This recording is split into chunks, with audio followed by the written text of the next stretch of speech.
Rechestina efuia navnetevei, didasuyaniek deragihand, kutilien se girtian ligirtigeha urmie hatine jekirin. Ubitundi nerazibun nishani vekir, udadveria komara islamia Irane, veki cherhek di makinea işkenceyede li Irane binavkir. Cinisana isalve, rechistinen mafen mirovan hişyari dane, ku komara islamia Irane, amadekarien bichihania cezayen jekirina tilien se zilamen ku ligirtigeha urmie girtine dike.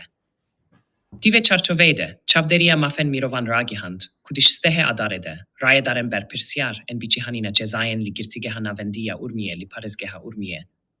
Hadi Rostemi, Sivu Heşt Sali, Mehdi Şerifyan, Çiludu Sali, u Mehdi Şahivend, Bistune Sali, Gazivan Kirine, unameyek ji dozgeriye danevan, kutede hatiye gotin, ku cezayen van de ji danzdehnisane peve verim biçihanin. Rexistina efuia navnetevei didaxuyanieke de got, kuraya daren girtigehe roja çarşeme, bistu heşte tebach. Her se girti birine cihe darvekirine, u cezaye birine tilien van, dinive şevede bicihanine.